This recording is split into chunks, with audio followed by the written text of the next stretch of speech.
안녕하세요. 브랜딩의 발표를 맡은 김혜민이라고 합니다. 잘 부탁드립니다.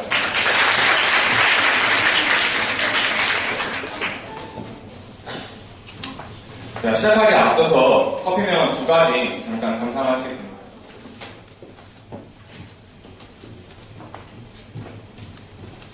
자, 커피는 저희는 커피와 키스를 하고 사랑을 나누고 그리고 저희는 커피를 통해서 위안을 받습니다. 여러분들은 누구나 한 번쯤은 커피와 함께 밤을 지새우신 적이 있으실 겁니다. 아니라고는 말하지 마십시오. 그렇기 때문에 저희는 커피가 우리의 애인으로서 또 다른 의미를 지닌다고 생각했습니다.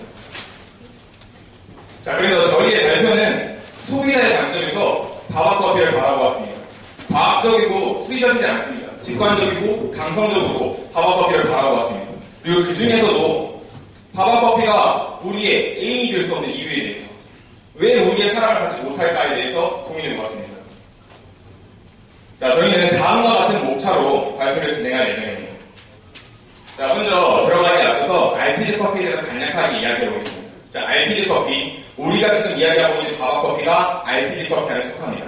자, 여기서 중요한 부분은, 자, RTD 커피의 시장의 성장세에 있습니다. 자, RTD 커피가 가파르게 성장하고 있다는 걸 여러분께서 보실 수 있으실 텐데, 자, 왜 성장하고 있느냐? 바로 프리미엄 커피에 대한 선호도 증가, 그리고 테이크아웃 커피에 비해 상대적으로 저렴한 가격, 거기에 비해서 품질, 보장된 품질, 맛, 그리고 브랜드 이미지까지 이러한 이점으로 인해 RTD 커피가 꾸준한 성장세를 비추고 있는데, 하지만 커피 시장, 다른 커피 시장과 마찬가지로 경쟁이 가열되고 있는 상태입니다. 자, 봐봐. 우리의 밥과 커피의 프로필입니다.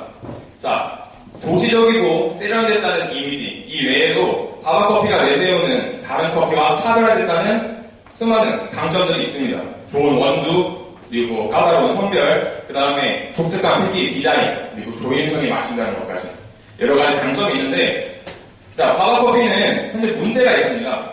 자, 할리스와의 결별 후에 제품 리뉴얼과 탑모델 광고를 통해서 소비자 공략에 나섰지만 실적은 형편없습니다.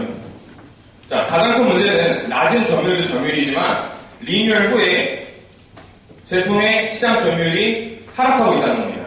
이것이 가장 큰 문제입니다. 즉, 그렇게 수많은 강점들을 어필했음에도 불구하고 소비자들한테 선택받고 있지 못하다, 사랑받고 있지 못하다는 겁니다. 자, 그래서 이 세상 가장 사랑하고 싶다는 그런 슬로건을 내는 밥과 커피. 그런데 왜 우리가 그를 사랑하지 못할까? 그는 왜 우리한테 사랑받지 못했을까? 그 불편한 진실에 대해서 이야기해보자 합니다. 자, 밥과 커피 그 불편한 진실 첫 번째입니다. 자, 왼쪽에 보이시는 거는 웅진식품의 핵심 가치입니다.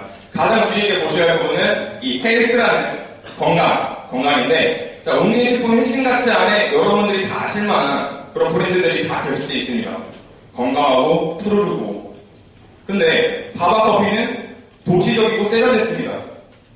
즉, 모기업과 너무나 다른 브랜드 이미지를 펴놨습니다. 다르다고 해서 틀린 것은 아닙니다. 다만 문제점은 웅진식품을 생각하는, 웅진식품의 브랜드 이미지를 생각하고 있는 소비자들이 밥과 커피를 처음 접했을 때 이상한데? 웅진식품이 좀 안 맞는 것 같은데? 이질감을 느낀다는 겁니다. 이 이질감이 분명히 소비자의 구매에 영향을 끼쳤을 거라고 생각합니다.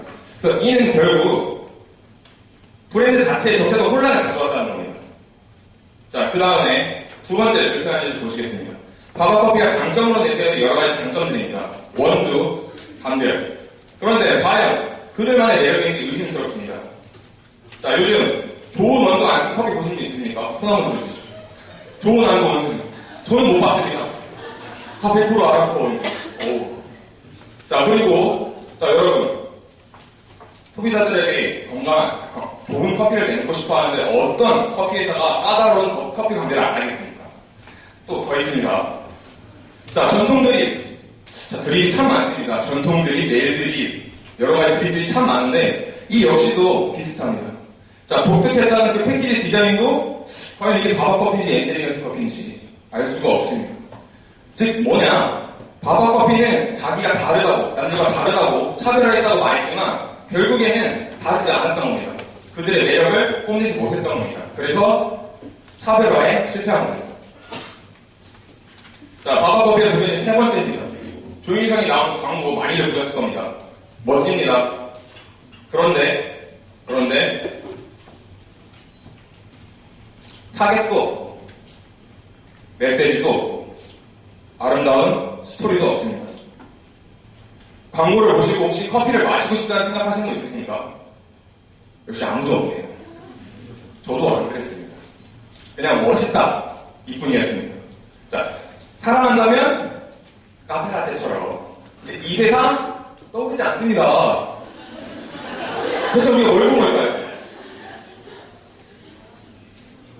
자, 그 다음에 요즘 대세는 SNS입니다.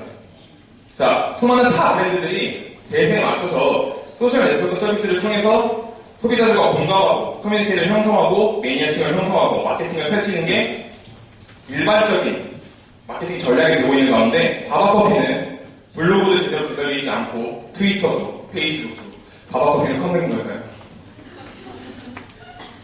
이는 뭐냐? 소비자들과의 공감대 형성이 실패했다는 걸 알려줍니다. 자, 그래서 결론적으로 바바커피는 정체성의 혼란, 차별화 실패, 공감대 형성의 실패로 결국 기존 시장에 벽을 넘지 못하고 그들과는 다른 자신만의 매력을 소비자들에게 어필하지 못했다. 그래서 선택받지 못했다. 그래서 저희는 바바커피한테 말합니다. 매력을 보여달라고. 어떤 매력? 바로 너 자신만의 매력을 보여달라고 말하는 겁니다.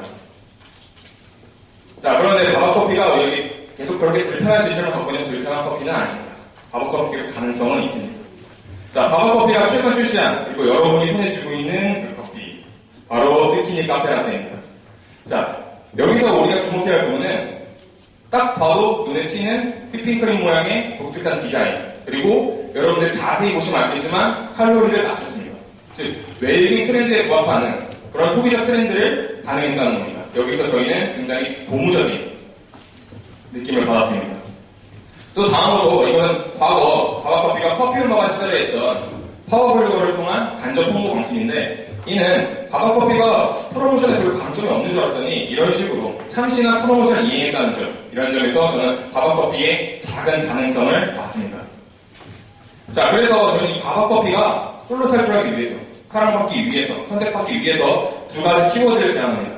자, 유니크와 어필. 그래서 이 두 가지 키워드가 바바커피를 이 세상 가장 사랑하고 싶은 커피로 만들어줄 수 있다고 생각합니다. 자, 유니크. 너만의 매력을 찾아보라는 겁니다. 유니크의 본뜻은 다들 알고 있을 거라고 생각합니다. 자, 고유의 매력으로 차별화를 시도하고 독점적인 브랜드 이미지를 구축해야 되는데 어떻게 해야 되냐? 저희가 생각해본 바로는 웅진식품의 건강한 이미지와 바바커피 고유의 도시적이고 세련된 느낌. 제가 도시적이라는 건 아니고. 그래서 세련된 도시인데 건강한 커피 음료가 되라는 말입니다. 다음으로 어필인데 어필, 호소하다, 애원하다라는 뜻을 가지고 있죠. 자, 너만의 매력, 즉 네가 찾은 그런 유니크한 매력을 소비자들에게 적극적으로 어필하라는 겁니다. 그게 SNS였건 온라인이었건 오프라인이었건 크로스미디어 마케팅이건 적극적으로 어필하고 그리고 광고 제작에 있어서도 탑모델도 좋지만 타겟과 스토리텔링 그리고 메시지를 고루 갖춘 그런 광고 제작으로 소비자들을 사로잡으라는 겁니다. 자, 그런데 이렇게 포괄적이고 피상적인 얘기를 넘어서서 저희는 바바커피에게 새로운 제안을 하나 해볼까 합니다. 구체적으로 어떻게 바바커피가 나갔으면 좋겠는지. 자, 이거는 저희 구체적인 제안에 대한 배경입니다. 자, 남양유업의 프레시 카페 믹스 요즘 신드롬을 일으키고 있습니다. 자, 카제인 나트륨이라는 화학적 성분을 빼고 무지방 우유를 넣음으로써 사람들에게 건강하다라는 인식 그 하나만으로 후발주자였던 남양유업은 업계 2위로 단번이 뛰어오릅니다. 여기서 우리가 주목해야 할 부분은 남양유업이 잘했다 보다는 소비자들이 건강한 커피에 대한 인식을 가지고 있다. 그리고 그것이 구매 욕구로 이어질 수 있다는 겁니다. 자, 다음으로 보시는 것도 유기농 시장의 성장입니다. 2006년 이후로 꾸준히 성장하고 있고 앞으로도 잠재적인 성장 가능성이 있는 걸로 나타나고 있습니다. 또한 이 건강한이라는 이미지는 웅진식품이 그동안 일관되게 추구해왔던 브랜드 이미지와도 부합합니다. 그렇기 때문에 더욱더 큰 시너지 효과를 예상합니다. 그래서 결론적으로 저희가 고를지 말지 선택할지 말지 고민하고 결국 많이 샀던 이 커피를 웅진의 건강한 브랜드 이미지와 바바의 도시적이고 세련된 이미지를 적절하게 조화해서, 그리고 이 커피에다가 낮은 카페인, 낮은 칼로리, 화학 첨가물 최소화, 그리고 유기농 원두를 원료로 한 커피. 즉, 어떤 커피냐? 세련된 도시인들이 마시는 건강한 커피 음료, 이런 커피 음료를 제안합니다. 그런데 저희가 제안을 했는데 과연 소비자들의 반응이 어떨까는 조금 궁금했습니다. 그래서 여러분들께 물어보고자 합니다. 여러분, 이 커피 어떠십니까? 커피 마시면서도 이거 카페인 너무 많은데, 이거 내 자식 먹어도 되나? 나 살찌는데, 이거 커피 몸에도 안 좋은데. 여러분, 커피를 건강해지려고 드시는 분 있습니까? 자, 그래서 여러분께 묻습니다. 나는 이 커피를 꼭 마셔보고 싶다. 이 커피가 진짜 한 번쯤은 꼭 마셔보고 싶고, 이 커피가 이 시장에 나와야 한다고 생각하시는 분은 손을 그대로 무릎 위에 올려주십시오. 저희 예상보다 너무 큰 반응이 나왔네요. 바바커피의 점유율은 2%입니다. 100명 중에 2명이 산다는 얘기입니다. 그런데 저희는 지금 여기 200명 소비자를 사로잡았습니다. 저는 이 가능성을 바바커피 관계자 여러분께 바치면서 이 발표를 마치겠습니다. 감사합니다.